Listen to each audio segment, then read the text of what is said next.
Super visa insurance Canada ਦੇ ਵਿੱਚ ਬਹੁਤ ਜ਼ਰੂਰੀ ਹੈ ਕਿਉਂਕਿ ਕੈਨੇਡੀਅਨਸ ਦੇ ਵੱਲੋਂ ਆਪਣੇ ਮਾਪਿਆਂ ਨੂੰ 5 ਸਾਲ ਦੇ ਲਈ ਸੁਪਰ ਵੀਜ਼ੇ ਦੇ ਉੱਪਰ ਕੈਨੇਡਾ ਸੱਦਿਆ ਜਾਂਦਾ ਹੈ ਤੇ ਇੰਸ਼ੋਰੈਂਸ ਤੋਂ ਬਿਨਾ ਸੰਭਵ ਨਹੀਂ ਹੈ। ਪਰ ਥਿੰਕ ਇੰਸ਼ੋਰੈਂਸ ਦੇ ਵੱਲੋਂ ਇਸ ਸਮੇਂ ਖਾਸ ਆਫਰਸ ਇਸ ਨੂੰ ਲੈ ਕੇ ਦਿੱਤੇ ਜਾ ਰਹੇ ਨੇ। ਥਿੰਕ ਸਾਹਿਬ ਕੀ ਖਾਸ ਲੈ ਕੇ ਆ ਰਹੇ ਹੋ ਸੁਪਰ ਵੀਜ਼ਾ ਦੇ ਵਿੱਚ? ਲੰਮੇ ਸਮੇਂ ਤੋਂ ਥਿੰਕ ਇੰਸ਼ੋਰੈਂਸ ਸੇਵਾਵਾਂ ਜਿਹੜੀਆਂ ਉਹ ਦੇ ਰਿਹਾ। ਹਾਂਜੀ, ਸਾਡੀ 12ਵੀਂ ਐਨਵਰਸਰੀ ਹੈਗੀ। 12ਵੀਂ ਐਨਵਰਸਰੀ 'ਤੇ ਅਸੀਂ ਸਪੈਸ਼ਲ ਲੈ ਕੇ ਆਏ ਹਾਂ ਸੁਪਰ ਵੀਜ਼ਾ 'ਤੇ। ਜੇ ਤੁਸੀਂ ਆਪਦੇ ਪੇਰੈਂਟਸ ਜਾਂ ਗ੍ਰੈਂਡ ਪੇਰੈਂਟਸ ਨੂੰ ਬੁਲਾਉਣਾ ਤਾਂ ਜਿਹੜੇ ਪੂਰੇ ਸਾਲ ਦੀ ਕਿਸ਼ਤ ਬਣੂਗੀ, ਐਗਜ਼ਾਮਪਲ ਪੇਰੈਂਟਸ ਦੀ 60 ਸਾਲ ਤੋਂ ਥੱਲੇ ਹੈ $860 ਅਤੇ ਮਹੀਨੇ ਦੀ ਕਿਸ਼ਤ ਹੈ $71। ਤੁਸੀਂ ਹਜ਼ਾਰਾਂ ਹੀ ਡਾਲਰ ਸੇਵ ਕਰ ਸਕਦੇ ਹੋ। ਪਰ ਹੁਣ ਐਕਸਕਲੂਸਿਵਲੀ ਜਿਹੜੀਆਂ ਪ੍ਰਾਈਸਿਸ ਹੈਗੀਆਂ ਥਿੰਕ ਇੰਸ਼ੋਰੈਂਸ ਅਕਤੂਬਰ 20 ਤੱਕ ਹੈਗੀ ਹੈ। ਜੇ ਕੋਈ ਵੀ ਪੇਰੈਂਟਸ ਦੀ ਏਜ ਡਿਫਰੈਂਟ ਹੈਗੀ ਹੈ ਉਹ ਵੀ ਸਾਰੇ ਡਿਸਕਾਊਂਟ ਵਾਸਤੇ ਐਲੀਜੀਬਲ ਹੈ, ਕਿਉਂਕਿ ਉਹਨੇ ਹੈਲਥ ਕੰਡੀਸ਼ਨ ਡਿਫਰੈਂਟ ਹੋ ਸਕਦੀ ਹੈ, ਉਹਨੇ ਸਿਹਤ ਡਿਫਰੈਂਟ ਹੋ ਸਕਦੀ ਹੈ। ਉਹ ਸਾਰੇ ਏਜ ਦੇ ਨਾਲ ਸਾਰੀਆਂ ਪ੍ਰਾਈਸਿਸ ਹੈਗੀਆਂ ਅਤੇ ਉਹ ਸਾਰੇ ਹੀ ਏਜਸ ਨੇ ਉਹ ਡਿਸਕਾਊਂਟ ਵਾਸਤੇ ਐਲੀਜੀਬਲ ਹੈਗੀਆਂ ਅਕਤੂਬਰ 20 ਤੱਕ ਜੀ। ਜਦੋਂ ਆਪਾਂ ਸੁਪਰ ਵੀਜ਼ਾ ਇੰਸ਼ੋਰੈਂਸ ਦੀ ਗੱਲਬਾਤ ਕਰਦੇ ਹਾਂ ਸਭ, ਤਾਂ ਇਹਨੂੰ ਲੈ ਕੇ ਹੈ ਕਿ ਜਦੋਂ ਸੁਪਰ ਵੀਜ਼ਾ ਲੱਗ ਗਿਆ ਤਾਂ ਉਹਦੇ ਬਾਅਦ ਗੱਲਾਂ ਬਾਤਾਂ ਇਹ ਚੱਲਣ ਲੱਗ ਜਾਂਦੀਆਂ ਕਿ ਇੰਸ਼ੋਰੈਂਸ ਅਸੀਂ ਕਰਾ ਲਈ, ਇੰਡੀਆ ਤੋਂ ਕਰਾ ਲਈ, ਕਲੈਰਿਟੀ ਨਹੀਂ ਸੀ, ਸਿਹਤ ਬਾਰੇ ਨਹੀਂ ਦੱਸਿਆ ਗਿਆ, ਜਾਂ ਪਹਿਲਾਂ ਕੋਈ ਮੈਡੀਸਨ ਚੱਲਦੀ ਸੀ ਉਹਦੇ ਬਾਰੇ ਨਹੀਂ ਦੱਸਿਆ। ਤਾਂ ਇਹ ਧਿਆਨ ਕਿਹੜੀਆਂ ਗੱਲਾਂ ਦਾ ਰੱਖਣਾ ਚਾਹੀਦਾ? ਹਾਂਜੀ, ਪਹਿਲੀ ਗੱਲ ਤਾਂ ਜੇ ਹੁਣ ਆਪਾਂ ਐਗਜ਼ਾਮਪਲ ਹੁਣ ਦੀ ਗੱਲ ਕਰਦੇ ਹਾਂ, ਜੇ ਕਿਸੇ ਨੇ ਹੁਣ ਸੁਪਰ ਵੀਜ਼ਾ ਲੈਣਾ ਅਤੇ ਆਉਣਾ, ਜੇ ਉਹਨਾਂ ਨੇ ਅਗਲੇ ਸਾਲ ਹੈਗਾ, ਇਹ ਕਵਰੇਜ ਉਦੋਂ ਹੀ ਸ਼ੁਰੂ ਹੋਊਗੀ ਜਦੋਂ ਆਉਣਾ ਉਹਨਾਂ ਨੇ। ਕਈ ਵਾਰੀ ਇਹ ਹੋ ਜਾਂਦਾ ਵੀ ਕਹਿੰਦੇ ਹੁਣ ਤਾਂ ਆਉਣਾ ਨਹੀਂ, ਉਦੋਂ ਹੀ ਕਰਾਵਾਂਗੇ ਇੰਸ਼ੋਰੈਂਸ ਜਦੋਂ ਆਉਣਾ। ਹੁਣ ਇਹ ਵੀ ਅਸੀਂ ਸੇਵਿੰਗ ਕਰ ਸਕਦੇ ਹਾਂ ਹਜ਼ਾਰਾਂ ਡਾਲਰ ਦੀ ਈਚ ਪੇਰੈਂਟ ਦੀ। ਐਟਲੀਸਟ ਤੁਸੀਂ $1000 ਸੇਵ ਕਰ ਲਿਆ ਅਤੇ ਹੁਣ ਆਲਮੋਸਟ $2000 ਆਲਮੋਸਟ ਸਾਡੀ ਅਸੀਂ ਅੱਧੇ ਪੈਸੇ ਦਿੱਤੇ। ਹੁਣ ਇਹ ਜਿਹੜੀ ਚੀਜ਼ ਅਸੀਂ ਸੁਪਰ ਵੀਜ਼ਾ ਲੈਣ ਤੋਂ ਪਹਿਲਾਂ ਕੀ ਚੀਜ਼ਾਂ ਦਾ ਖਿਆਲ ਰੱਖਣ ਦੀ ਲੋੜ ਹੈ ਸਾਨੂੰ। ਪਹਿਲੀ ਗੱਲ ਤਾਂ ਉਹਨਾਂ ਦੀ ਸਿਹਤ ਬਾਰੇ ਜ਼ਰੂਰ ਪੁੱਛੋ, ਕੋਈ ਨਵੀਂ ਮੈਡੀਕੇਸ਼ਨ ਤਾਂ ਨਹੀਂ ਲੱਗੀ। ਜੇ ਮੈਡੀਕੇਸ਼ਨ ਲੱਗੀ ਹੈ, ਕਿਉਂਕਿ ਆਪਾਂ ਕਈ ਵਾਰ ਮਾੜੀ ਮੋਟੀ ਗੋਲੀ ਹੈ ਵੀ ਕਦੀ ਕਦੀ ਖਾਂਦੇ ਨਹੀਂ, ਪੱਕੀ ਨਹੀਂ ਖਾਂਦੇ, ਉਹ ਸਾਰੀਆਂ ਜਿਹੜੀਆਂ ਕੰਡੀਸ਼ਨ ਇਹ ਸਾਡੇ ਜਿਹੜੇ ਲਫ਼ਜ਼ ਨੇ ਉਹ ਸਾਡੇ ਅਗੇਂਸਟ ਜਾਂਦੇ ਕੱਲ੍ਹ ਨੂੰ ਕੋਈ ਕਲੇਮ ਆਉਂਦਾ ਹੈ। ਕਿਉਂਕਿ ਦੋ ਤਰੀਕੇ ਦੀਆਂ ਪੋਲਿਸੀਜ਼ ਹੈਗੀਆਂ ਨੇ, ਇੱਕ ਤਾਂ ਵੀ ਕੋਈ ਹੈਲਥ ਕੰਡੀਸ਼ਨ ਹੈਗੀ ਹੈ, ਇੱਕ ਬਿਲਕੁਲ ਨਹੀਂ ਹੈਗੀ ਕੋਈ। ਸਾਡੀ ਸਿਹਤ ਵਧੀਆ ਹੈ ਤਾਂ ਸਾਨੂੰ ਰੇਟ ਵਧੀਆ ਮਿਲੂਗਾ।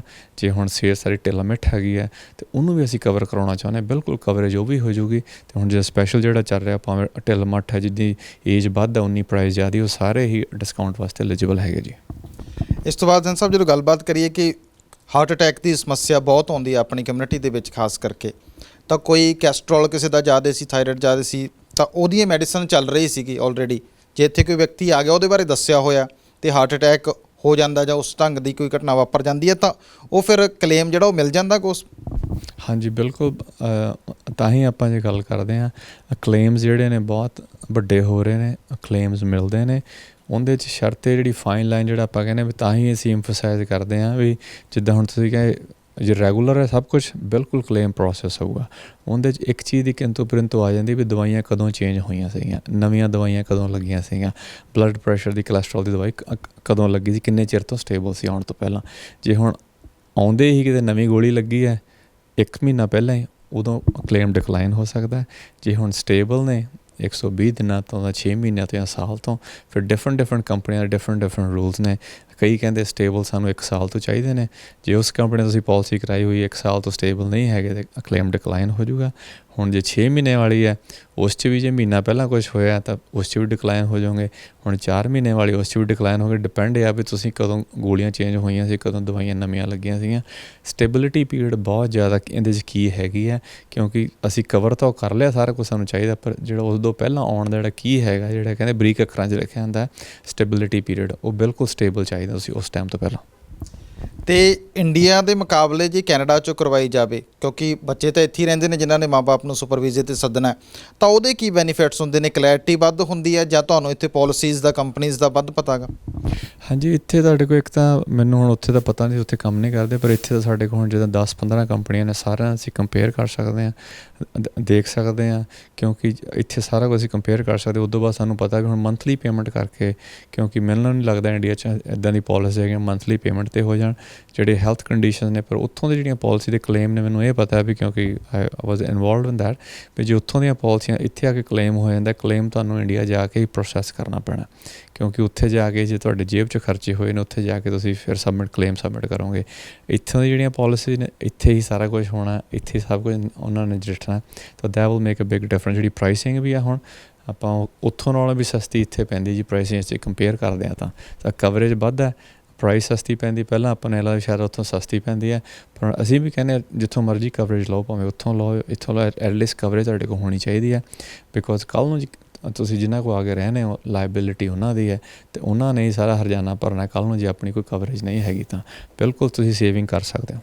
ਇਹ ਮਤਲਬ ਸੰਤ ਸਾਹਿਬ ਜੇ ਇੰਡੀਆ ਤੋਂ ਕਰਵਾਇਆ ਤਾਂ ਪਹਿਲਾਂ ਪੇ ਕਰਨਾ ਪੈਣਾ ਅਤੇ ਕਲੇਮ ਉੱਥੇ ਜਾ ਕੇ ਮਿਲੇਗਾ? ਹਾਂਜੀ ਬਿਲਕੁਲ ਇੱਦਾਂ ਜੀ, ਕੋਈ ਵੀ ਤੁਸੀਂ ਜੇ ਖਰਚੇ ਕੀਤੇ ਆਪਦੀ ਜੇਬ ਦੇ ਵਿੱਚੋਂ, ਇੱਥੇ ਸਾਰੇ ਜਿਹੜੇ ਖਰਚੇ ਹੋਏ ਨੇ ਸਾਰੇ ਜਿਹੜੇ ਕਲੇਮ ਉੱਥੇ ਜਾ ਕੇ ਤੁਹਾਨੂੰ ਜਦੋਂ ਵਾਪਸ ਜਾਓਗੇ ਉਦੋਂ ਹੀ ਤੁਸੀਂ ਕਲੇਮ ਕਰ ਸਕਦੇ ਹੋ। ਅਤੇ ਇੱਕ ਸਵਾਲ ਰਹਿੰਦਾ ਹੈ ਕਿ ਮਹਿੰਗਾ ਬੜਾ ਪੈਂਦਾ, ਸੋ ਥਿੰਕ ਇੰਸ਼ੋਰੈਂਸ ਆਪਣੀ ਸਾਲਗਿਰਾ ਮਨਾ ਰਿਹਾ ਹੈ ਕਿ ਲੰਮੇ ਸਮੇਂ ਤੋਂ ਸੇਵਾਵਾਂ ਦੇ ਰਿਹਾ, ਤਾਂ ਹੁਣ ਇਹ ਕਿੰਨਾ ਕੁ ਸਸਤਾ ਜਿਹੜਾ ਉਹ ਪੈ ਜਾਣਾ? ਹੁਣ ਜੇ ਆਪਾਂ ਐਗਜ਼ਾਮਪਲ ਗੱਲ ਕਰਦੇ ਹਾਂ, ਹੁਣ ਤੁਸੀਂ ਪ੍ਰਮੋਸ਼ਨ ਦੇ ਟਾਈਮ ਕਵਰੇਜ ਲੈਣੇ, ਐਗਜ਼ਾਮਪਲ 60 ਸਾਲ ਤੋਂ ਪੇਰੈਂਟ ਦੀ ਏਜ ਥੱਲੇ ਹੈ, 860 ਡਾਲਰ ਪੂਰੇ ਸਾਲ ਦੀ ਕਿਸ਼ਤ ਬਣਦੀ ਹੈ। 60 ਸਾਲ ਤੋਂ ਥੱਲੇ ਜਿਹੜੇ ਪੇਰੈਂਟਸ ਨੇ ਕੋਈ ਹੈਲਥ ਇਸ਼ੂ ਨਹੀਂ ਹੈਗਾ, ਉਹਨੂੰ ਜੇ ਕੰਪੇਅਰ ਕਰਦੇ ਹਾਂ ਦੂਜੀਆਂ ਕੰਪਨੀਆਂ ਦੇ ਨਾਲ, 1368 ਡਾਲਰ ਬਣਦੇ ਨੇ। ਹੁਣ ਆਲਮੋਸਟ ਈਚ ਪੇਰੈਂਟ ਦੇ ਅਸੀਂ $500 ਸੇਵ ਕਰ ਲਿਆ, ਆਲਮੋਸਟ $1000 ਸੇਵ ਹੋ ਗਏ। ਜੇ ਇੰਨੇ ਜੇ ਐਗਜ਼ਾਮਪਲ ਜੇ ਕਿਸੇ ਦਾ ਕੋਈ ਹੈਲਥ ਕੰਡੀਸ਼ਨ ਹੈਗੀ ਹੈ, ਉਹ 1000 ਜੇ 60 ਸਾਲ ਤੋਂ ਏਜ ਥੱਲੇ ਹੈ ਆਲਮੋਸਟ 1076 ਬਣਦੇ ਨੇ। ਦੂਜੇ ਪਾਸੇ ਜੇ ਆਪਾਂ ਕੰਪੇਅਰ ਕਰਦੇ ਹਾਂ 2000 ਅਬਾਊਟ $40 ਬਣਦੇ ਨੇ, ਆਲਮੋਸਟ $900 ਈਚ ਪੇਰੈਂਟ ਦਾ ਅਸੀਂ ਸੇਵ ਕਰਦੇ ਹਾਂ। Big saving.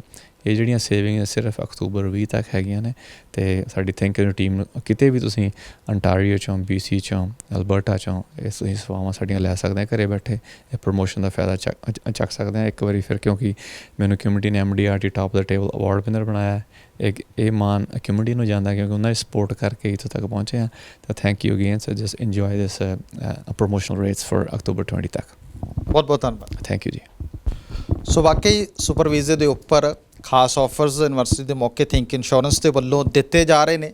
ਲੰਮੇ ਸਮੇਂ ਤੋਂ ਭਰੋਸੇਯੋਗ ਨਾਮ ਹੈ, ਸੇਵਾਵਾਂ ਦੇ ਰਹੇ ਨੇ। ਸੋ ਇਸ ਮੌਕੇ 'ਤੇ ਲਾਭ ਸਾਨੂੰ ਜ਼ਰੂਰ ਲੈਣਾ ਚਾਹੀਦਾ, ਕਿਉਂਕਿ ਸੁਪਰ ਵੀਜ਼ੇ ਦੇ ਉੱਪਰ ਮਾਂ-ਬਾਪ ਨੇ ਕੈਨੇਡਾ ਆਉਣਾ ਵੀ ਹੈ ਅਤੇ ਉਹਦੇ ਲਈ ਇੰਸ਼ੋਰੈਂਸ ਵੀ ਜ਼ਰੂਰੀ ਹੈ, ਅਤੇ ਉਹਦੇ 'ਚ ਜੇ ਡਾਲਰਾਂ ਦੀ ਬਚਤ ਹੋ ਜੇ ਤਾਂ ਸੋਨੇ 'ਤੇ ਸੁਹਾਗੇ ਵਾਲੀ ਗੱਲਬਾਤ ਹੋ ਜਾਂਦੀ ਹੈ। ਕੈਮਰਾਮੈਨ ਅਮਿਤ ਪਨੇਸਰ ਦੇ ਨਾਲ ਅਰਸ਼ਦੀਪ ਸਿੰਘ, ਚੈਨਲ ਪੰਜਾਬੀ। ਸਾਡਾ ਹਰ ਇੱਕ ਪ੍ਰੋਗਰਾਮ ਦੇਖਣ ਤੇ ਸਾਡੇ ਨਾਲ ਜੁੜਨ ਲਈ ਸਬਸਕ੍ਰਾਈਬ ਕਰੋ ਚੈਨਲ ਪੰਜਾਬੀ ਤੇ ਨੋਟੀਫਿਕੇਸ਼ਨ ਲਈ ਬੈਲ ਆਈਕਨ ਵਾਲੇ ਬਟਨ ਤੇ ਕਲਿੱਕ ਕਰੋ।